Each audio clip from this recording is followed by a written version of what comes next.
वारीच्या ह्या सोहळ्यात अनेक समाजसेवी संस्थाही सहभागी होत असतात, अनेक उपक्रम राबवत असतात। अशीच एक आरोग्य दिंडी वारीच्या वाटेवर आम्हालाही भेटली। ती अवयवदानासंदर्भात जनजागृती करतेय।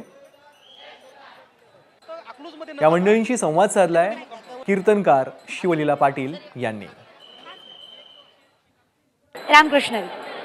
खरं तर वारीमध्ये दान करण्याच्या वेगवेगळ्या पद्धती आहेत, जसं की अन्नदान आहे, लोक श्रमदान करतात, तनमन धनाने आपली सेवा परमात्म्याचरणी रुजू करण्याचा प्रयत्न करतात। आणि सगळ्यात श्रेष्ठ दान जर काय असेल तर आपल्या मृत्यूनंतर सुद्धा आपला उपयोग पुढच्याला झाला पाहिजे। आपले नेत्र बंद झाले तरी आपल्या नेत्रांनी कुठेतरी ते जग पाहिलं पाहिजे, आपल्या हृदयाने कुठेतरी ते धडकत राहून आपला जो उपयोग आहे तो आपल्या नंतरही व्हावा। कारण तुकोबरांच्या मतानुसार तुका म्हणे एक मरणेची सरे उत्तमची उरे कीर्ती मागे। वैष्णव हा जरी शरीराने गेला तरी वैष्णव हा अखंड असतो।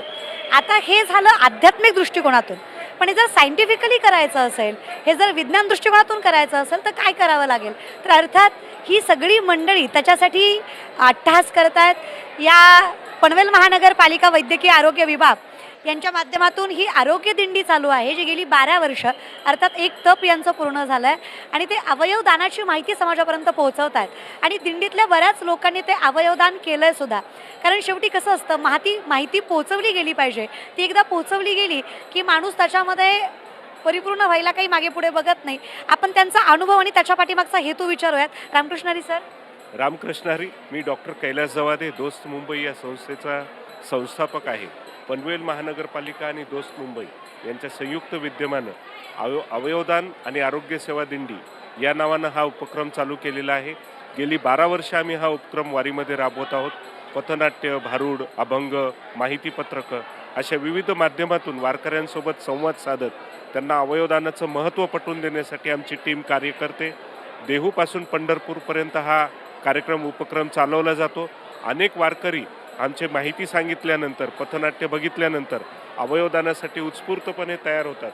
आताच या वारीमध्ये नेहमी दिसणारे गाडगे बाबा यांनी देहदानाचा संकल्प थोड्या वेळापूर्वीच या ठिकाणी केलेला आहे आणि असे बरेचसे जण वारीमध्ये अवयवदानाचा संकल्प करतात। त्यामुळं दरवर्षी आम्ही ही ॲक्टिव्हिटी जोमानं करत असतो। साधारण 40 जणांची टीम या ठिकाणी आमच्यासोबत असते आणि पथनाट्य सादर करून अवयवदानाविषयी माहिती आम्ही देत असतो। अर्थात जसं नाथबाबांनी समाजापर्यंत परंपरा पोहोचवण्यासाठी भारूड ही परंपरा रुजू केली, जिथे प्रत्येक विनोदी अंगातून लोकांपर्यंत परमार्थ पोचावा, हे आत्मज्ञान पोचावं।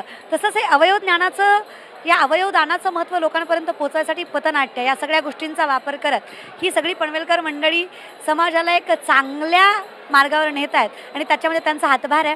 मी तुम्हाला या कार्यासाठी शतशः प्रणाम करते आणि असंच तुमचं कार्य वृद्धिंगत होत राहो माऊलींकडे प्रार्थना करते आणि आपणही आपला उपयोग आपल्या मृत्यूनंतर सुद्धा व्हावा, आपण खरा वैष्णव होण्यासाठी यामध्ये हातभार लावावा ही विनंती। रामकृष्ण।